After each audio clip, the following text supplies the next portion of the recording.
On a warm July day in 1990, four kiddos ventured out to pick berries in the woods of rural Pennsylvania. Wandering near an old railroad trestle in Monroe Township in Pennsylvania, they stumbled upon a chilling discovery. Lying face down in a muddy creek bed was what they first assumed to be a deer carcass. The group soon realized they had found something much more sinister. It was a human body. The victim was a young woman, and to this day her true name remains unknown. Investigators came to call her the Penny Doe, a haunting nickname drawn from the only coins found on her, a penny in each pocket of her jeans. This anonymous victim, found in the remote wilds of Clarion County in 1990, has since become the center of a decades-long mystery. An autopsy and crime scene examination yielded both clues and more questions. The victim was a white female, small in stature, with shoulder-length brown hair. Investigators determined she had been dead for approximately 2 months before the discovery, meaning she likely died in late spring or early summer of 1990. The cause of death was blunt force trauma. She had been beaten, suffering a devastating blow to the right side of her skull. She also had a broken right leg, yet another injury consistent with an extremely violent assault. Detectives found no purse or identification at the scene, and in fact, the young woman had very little with her. She wore a black short-sleeved shirt with a floral print vest, along with size 9 jeans. She had no shoes or socks on, or any undergarments, leading police to wonder if those items had been removed by the perpetrator to prevent biological evidence being found. Aside from her clothing, the only items recovered were the pennies in her pockets, a poignant detail that led to her moniker, the Penny Doe. Determining the victim's identity became the investigators' top priority. Initial forensic analysis in 1990 placed her age somewhere between her early 20s to early middle age. However, the physical evidence suggested a younger profile. The woman had healthy teeth with no obvious dental work or decay, and there was even a baby tooth still present in her upper jaw. These features were more typical of someone in her 20s rather than a woman in her late 30s. In fact, decades later, a fresh anthropological review of her skull and bones would narrow her likely age to roughly 22 to 29 years old, and her height to about 5 feet 3 inches. One front tooth was found to be chipped, though examiners couldn't be sure if that happened before death or during the violence inflicted upon her. These details painted a basic physical portrait, but nothing that immediately rang a bell in missing person databases. No local woman of that description had been reported missing. The mystery victim did not match any obvious cases in Pennsylvania, suggesting she might have come from elsewhere. With few leads, police turned to broader investigative methods. They widely distributed a composite sketch and even commissioned a full forensic facial reconstruction, in hopes that someone would recognize the young woman's face. Despite these efforts, no one stepped forward to name her. From early on, police theorized that the key to the mystery might lie in the local community. The location where the Penny Doe was dumped was not easily happened upon by a stranger. It was a seldom traveled back road in a rural township, the kind of spot one might only find if they knew the area or explored off the beaten path. This led investigators to suspect that the killer could be someone local, someone familiar with that isolated creek bed. At the same time, they doubted the victim herself was from Clarion County. No one in the vicinity had reported a relative or friend missing who matched her. Further, they speculated that her style of clothing and brands weren't especially common in the area. Authorities believe she may have been brought into the region not long before her death, perhaps only a few weeks beforehand. In fact, one hypothesis emerged that Memorial Day weekend that year might hold a clue. On May 27, 1990, A large outdoor rock concert had been held about 15 miles from the spot where the penny dough was found. Over 5,000 people attended that event, and it was speculated that the unknown woman could have been among them. Some have speculated that she could have been from the western part of the country. Others have speculated that she could have been from a much more exotic locale, a little place to the north known as Canada. Under this theory, she might have traveled from elsewhere to attend the concert, and then crossed paths with a dangerous individual afterwards. Or perhaps she was trafficked to the concert location for more sinister purposes. However, this theory remained circumstantial, and there was no hard evidence she was at the show, and no attendee reports that clearly described her. It was an intriguing scenario, but ultimately just one of many possibilities. Still, the idea reinforced investigators' belief that someone in the area might have encountered this Jane Doe in the weeks before her slaying. As time passed, the case grew cold, with no further leads to pursue. Then, in the summer of 2003, a sudden hint of progress came out of nowhere. Authorities received an anonymous letter from someone claiming to have information about the young woman. The content of the letter has never been fully disclosed, but it was significant enough that police went public to plead for the mystery writer to contact them again. Investigators were hopeful that this could be the break they needed. Perhaps it was from someone with a guilty conscience, or a community member who had overheard a vital rumor.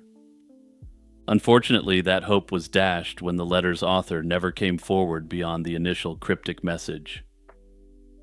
The anonymous tip faded into the background, leaving detectives to wonder if it had been a cruel prank or a missed chance at solving the case. By the 2020s, DNA technology and genetic genealogy had revolutionized the way unidentified remains can be identified. The Clarion County Coroner's Office, in collaboration with experts, worked to extract DNA from the penny doe's remains. Right now, this is where the case stands, and it's unclear where this genetic genealogy effort has led. It's also unclear if the Clarion County authorities have retained a service such as Othram to attempt to crack this case. With a little bit of attention focused on her case, the Penny Jane Doe can, at the very least, be given her name back. Whether her case can be solved from that point onwards remains unclear at present. Unfortunately, it doesn't appear that any biological material from the perpetrator was found at the scene, which will make cracking the case that much more difficult. But with her identity back, beyond the dignity it gives to her, this will allow investigators to start reconstructing this young woman's last days. Hey everyone, it's Jimmy here with a quick reminder to like, subscribe, and share this video with your friends and family that enjoy mysteries and true crime content. Also, don't forget to follow my podcast, check out my merch store, and look into my other channels. Just click the links in the description below. And as always, if you have a case you'd like to see profiled, don't forget to leave a comment. John Dillinger was an American gangster who became a household name during the Great Depression. Between June 1933 and July 1934, Dillinger and his gang terrorized the Midwest, robbing banks and police armories, staging jailbreaks, and engaging in shootouts. He was implicated in at least 10 slayings and multiple injuries to law enforcement officers. Dillinger's headline-grabbing heists transformed him into a notorious folk figure. In response to public fascination and his escalating crimes, FBI Director J. Edgar Hoover named Dillinger Public Enemy Number 1, making the outlaw a priority target for federal agents.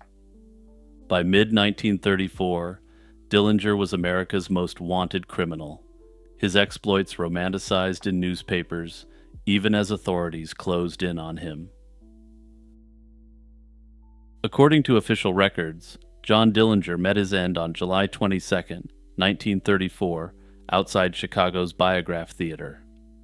That evening, Dillinger went to see the gangster film Manhattan melodrama with two women, Polly Hamilton, his girlfriend at the time, and Anna Sage. Unbeknownst to Dillinger, Anna Sage had secretly alerted law enforcement to his whereabouts. Sage had arranged to lead Dillinger into a trap and point him out to agents in hopes of collecting a $5,000 reward. This was the equivalent of over $100,000 today, which, all things considered, seems fairly low for the risks involved in taking out a high-profile organized crime figure. Local police and FBI agents under Agent Melvin Purvis set up an ambush outside the theater. Around 10:30 p.m., as Dillinger exited the biograph with the two women, Purvis signaled the attack by lighting a cigar. Dillinger sensed the trap and attempted to flee, reportedly reaching for a pistol in his pocket, at least according to the official narrative. In response, a group of agents opened fire, pumping Dillinger full of lead. Dillinger collapsed to the pavement, and he was quickly taken to a nearby hospital, where he was pronounced dead at around 11 that evening. Notably, throngs of curious onlookers gathered to glimpse Dillinger's corpse, with some dipping handkerchiefs in his blood as morbid souvenirs. The body was publicly identified as John Dillinger and was put on display for a time, in part to convince a fascinated public that the outlaw was truly dead. He was buried in Crown Hill Cemetery in his hometown of Indianapolis. Fearing grave robbers and relic hunters, Dillinger's family later had his coffin reinterred under a protective cap of concrete and iron, topped by heavy concrete slabs. This unusual step likely wasn't a bad idea, considering that people were willing to soak up his blood at the scene where he was shot down. By all official accounts, the story seemed closed. John Dillinger was dead and buried in 1934, and the FBI's top gangland nemesis was no more. Almost immediately after Dillinger's shooting, whispers began to circulate that the FBI might have gotten the wrong man. Such theories often spring up around larger-than-life figures, much as rumors later claimed that Elvis Presley or Michael Jackson had faked their deaths. In Dillinger's case, a number of odd discrepancies and inconsistencies were noted in the aftermath of the shooting. These fueled speculation that the man killed at the Biograph Theater was not John Dillinger at all. One of the first puzzling details was the corpse's eye color. Contemporary morgue records from 1934 listed the dead man's eyes as brown, yet Dillinger was known to have had gray-blue eyes. This discrepancy was highlighted in a Cook County coroner's report rediscovered decades later. Medical experts cautioned that eye color can appear clouded or darker after death. There were other physical mismatches as well. The body in the morgue had none of Dillinger's well-documented scars or past bullet wound marks, according to accounts of the autopsy. Dillinger, who was 31, had been injured several times during his criminal career, and even underwent clandestine plastic surgery while on the run in an attempt to alter his appearance. Yet the autopsy report supposedly noted no signs of recent facial surgery on the body. Notably, the corpse was also said to have fingerprints, despite Dillinger allegedly having physically removed his own fingerprints with acid. Theorists argue that if Dillinger had truly undergone facial alteration and tried to remove his fingerprints, the lack of surgical scars and the intact prints on the body make little sense. That is, unless it was someone else's body entirely. Perhaps most striking, the autopsy noted that the dead man suffered from a chronic heart condition that had scarred his heart since childhood. Dillinger, however, was by all accounts a very healthy fellow, having played semi-pro baseball, and was known for athletic feats during robberies and prison breaks. A person with advanced heart disease would likely have been severely limited, which didn't match Dillinger's lifestyle. This detail of a bad heart in the corpse raised eyebrows. Additionally, some witnesses remarked that the body appeared shorter and heavier than Dillinger's known build. Even Dillinger's facial features, such as the shape of the ears and the front teeth, were reported to differ from known photos of the outlaw. Such claims, though anecdotal, bolstered the idea that something was off in the official story.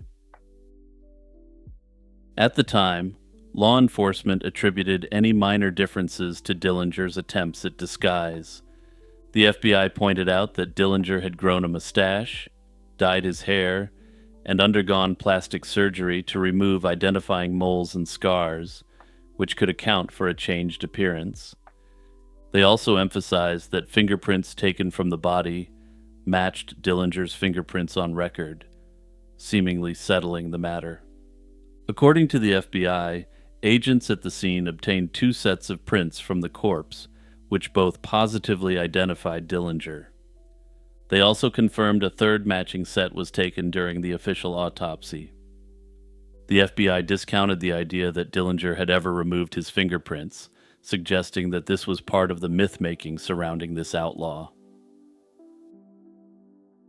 These forensic matches, in the Bureau's view, were definitive proof that the correct man was killed. However, skeptics have long alleged that this fingerprint evidence might have been falsified or mishandled.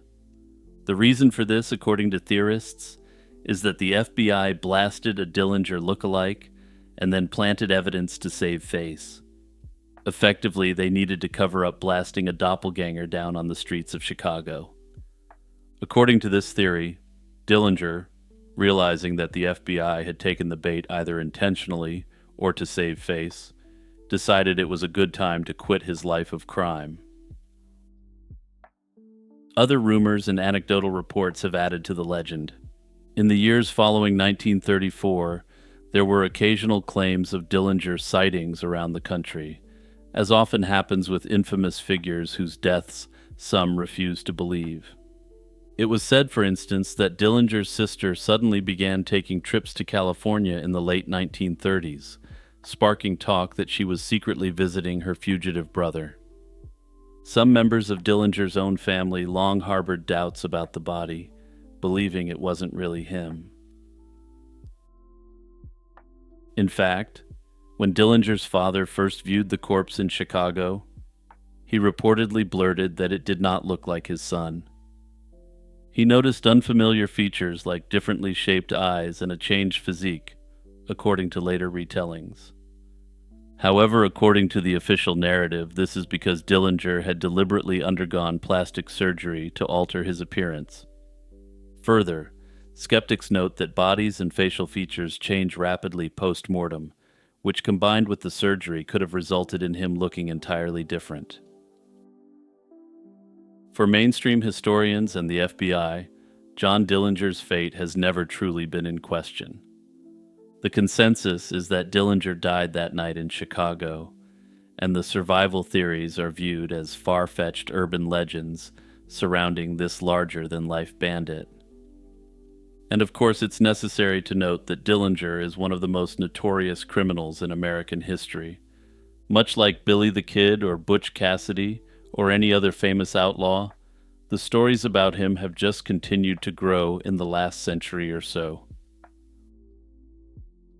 Notably, Dillinger still has numerous living relatives, and in 2019, they attempted to literally dig up the past and run DNA tests to confirm things once and for all. However, this was stopped when another faction of the Dillinger family went ahead and started a legal dispute to stop the exhumation process. Apparently, those Dillingers sure are a contentious bunch, even to this day.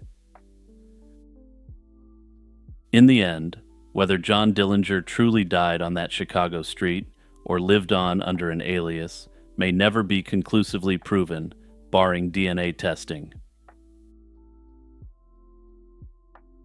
Picture a typical Saturday evening in southern England on November 26, 1977. Families are gathered around their television sets, or tellies to use the local lingo. The children are waiting for cartoons or some form of real entertainment, while their parents are watching the early evening news. At around 5:10, during a routine news report on Southern television, the picture wavers, and the broadcast is abruptly interrupted. The voice of the newsreader falls silent, overtaken by a crackling buzz. In its place comes a strange, distorted voice, calm but distinctly unnatural, echoing through living rooms across the region. This is the voice of Virillion, a representative of the Ashtar Galactic Command, the voice proclaims. For nearly 6 minutes, this mysterious presence delivers a message unlike anything heard on the evening news. It warns that humanity must renounce conflict and nukes and learn to live in peace to avoid some imminent disaster. The speaker talks of an upcoming Age of Aquarius and urges listeners to take heed, saying we have only a short time to turn away from conflict. The tone is polite but firm, at once soothing and spine-chilling. Many viewers feel a jolt of disbelief and a hint of fear. For those frozen minutes, an ordinary night becomes a scene from science fiction. Then, just as suddenly as it began, the eerie transmission stops. Normal programming resumes and the bizarre voice vanishes. Southern Television quickly apologizes for a technical fault, and the broadcast resumes as normal. In search of answers, investigators from the Independent Broadcasting Authority examined the transmission. They soon found evidence that someone hijacked the broadcast signal. Southern Television's network had a relay transmitter that picked up the station's feed over the air, rather than by secure landline, which made it vulnerable to interference. A clever intruder apparently exploited this weakness. By transmitting a powerful signal of their own at just the right frequency, they overrode the legitimate broadcast with the so-called Virillion message. Pulling off this feat would have required significant technical know-how and equipment. Despite extensive investigations, the perpetrators were never identified. Whoever orchestrated the hoax, assuming it was indeed one, left no trace and never stepped forward to confess. With the culprit a mystery, several theories emerged to explain the strange broadcast. One popular explanation is that it was indeed an elaborate hoax carried out by tech-savvy pranksters. In this scenario, a group of electronics enthusiasts or rogue broadcasters deliberately beamed out the fake alien message to see what would happen. They may have chosen the TV news hour for maximum impact, crafting the content to mimic sci-fi tropes, or to send a dramatic pro-peace statement. All the technical evidence supports the hoax theory. Everything that occurred could be achieved by human means, and similar signal intrusions have happened elsewhere, both before and after. Another theory takes the broadcast at face value. Perhaps some suggest it really was what it claimed to be, a message from an extraterrestrial intelligence. In the late 1970s, fascination with UFOs was widespread, and a number of viewers believed an alien or higher power might have genuinely cut into the broadcast to deliver an urgent warning. Believers in this theory thought an advanced civilization may have chosen this unconventional method to communicate. It sounds far-fetched to many, including myself, but this theory persists in UFO enthusiast circles. However, aside from the dramatic claim of the voice itself, no evidence supports an extraterrestrial origin. Investigators found nothing to suggest that the message came from anywhere other than a terrestrial transmitter. For most observers, the alien hypothesis, while intriguing, is not grounded in any verifiable facts. Yet another idea is that the incident was a secret government experiment or test. According to this theory, some government agency could have staged a fake alien broadcast to observe public reaction or to test emergency communications.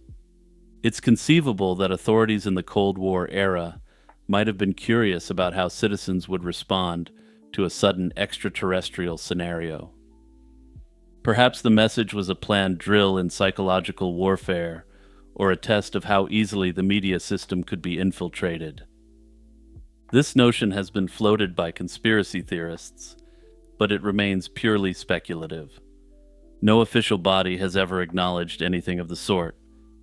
In fact, the broadcasting regulators themselves were clearly scrambling to find out what happened, which they likely would not have needed to do had it been an internally planned test. Without evidence or documentation, the secret experiment theory also remains an unsupported fringe idea. In the view of most people, the simplest theory, that human pranksters were behind the broadcast, remains by far the most convincing. There was nothing really groundbreaking in the Varillian signal intrusion, and it was pretty standard New Age talking points. Whether this was pranksters or some sort of massive social experiment is, of course, a much more interesting question, which remains an unsolved mystery at present. On a late summer day in 1986, a farmer tending his cornfield in rural Illinois made a gruesome discovery. Amid the rustling stalks just outside the tiny village of Summerfield, he stumbled upon the body of a young woman.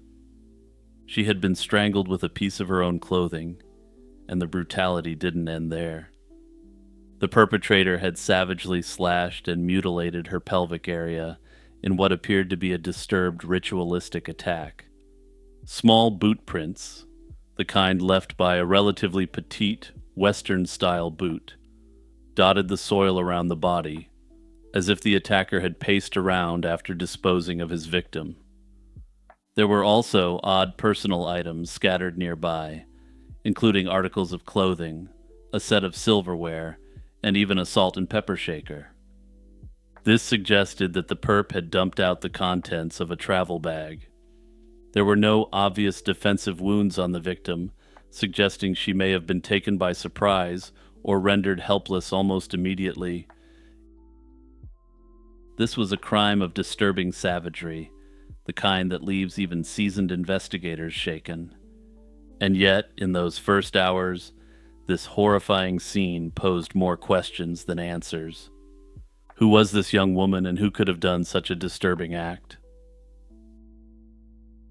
She carried no identification, and no one immediately came forward to claim her. With her name a mystery, police in St. Clair County dubbed her the Summerfield Jane Doe, after the nearest town to the cornfield where she was found.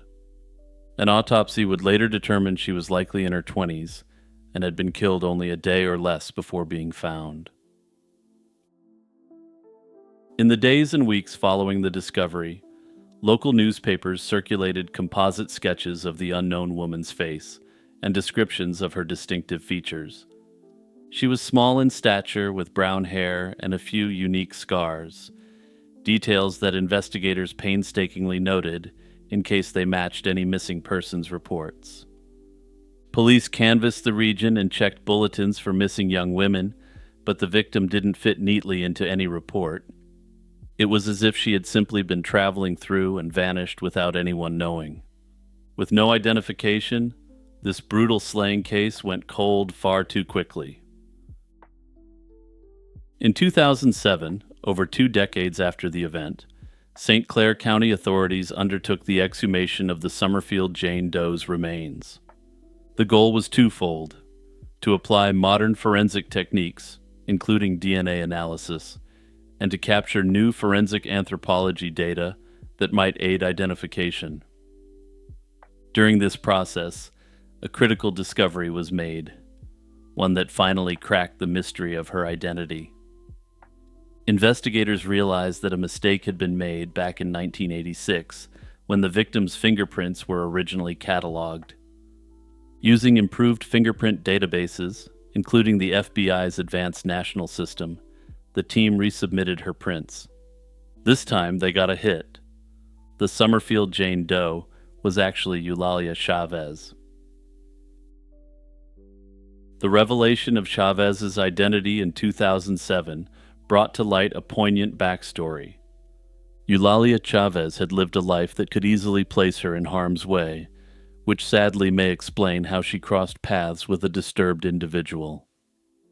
Born in 1959, Chavez spent her early years in Costa Rica before being adopted, along with her brother, by an American family in Palo Alto, California. By her mid-teens, she was struggling to adjust and began running away from home frequently. In 1975, around age 16, Eulalia left home for what would be the final time, effectively disappearing from her adoptive family's day-to-day life. Over the next decade, she lived a transient, free-spirited lifestyle on the road. Family members later reported that she hitchhiked back and forth across the country, often following rock bands and chasing the next concert or adventure. In fact, investigators learned that around the time of her death, Chavez may have been in the Midwest to attend a music event in the St. Louis area. There were even rumors that she was a Grateful Dead fan traveling from show to show. This detail that, if true, put her squarely in a subculture of wanderers and hitchhikers in the 1980s, some of whom sadly fell victim to violence on the road. Chavez also had a young daughter during these years, a child she had entrusted to others' care while she roamed. Tragically, by 1986, Eulalia's family had not seen her in years. That hope was extinguished with the cold certainty of the fingerprint match in 2007. After 21 years of not knowing, Eulalia Chavez's loved ones learned her fate. She was the nameless woman brutally slain in that Illinois cornfield so long ago.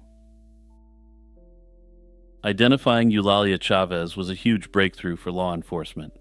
It not only gave the victim her dignity and name back, but it also breathed new life into the investigation to find the perpetrator. Investigators reopened the case with renewed determination. They now had a starting point. Chavez's background and travels could yield clues about whom she was with or where she was in early September 1986. One major theory that gained traction was that Eulalia Chavez had fallen victim to a serial predator prowling the Midwest in the 1980s. Many investigators' eyes eventually fell squarely on Larry Hall, a man who combined his love of traveling for historical reenactments with a penchant of predation. Hall is an infamous figure, a convicted kidnapper and serial offender from Indiana, who is strongly suspected of slaying numerous women across several states during the 1980s.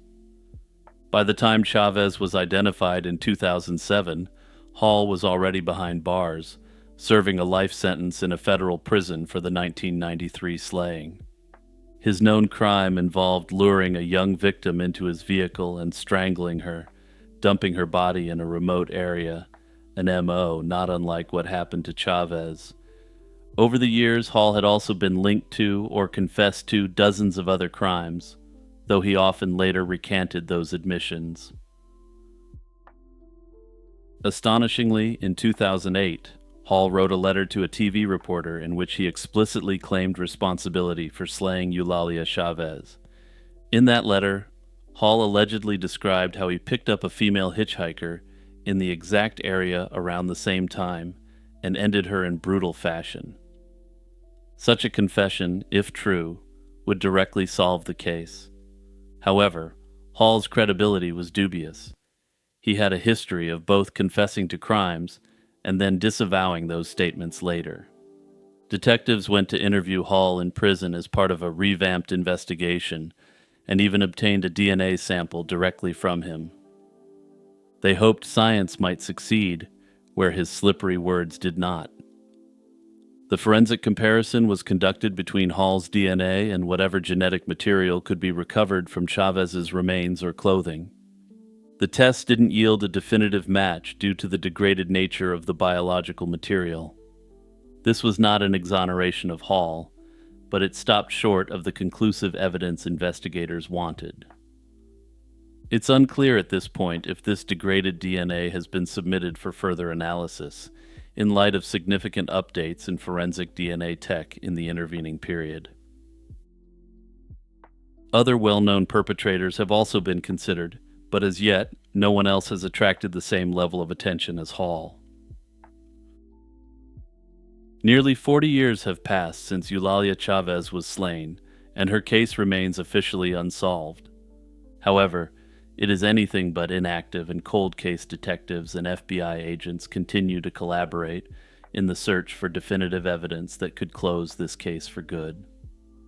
Notably, in May 2025, the FBI released a special VICAP bulletin seeking information on the case. This indicates that the FBI likely has significant evidence to suggest that the individual who participated in the attack was a serial offender.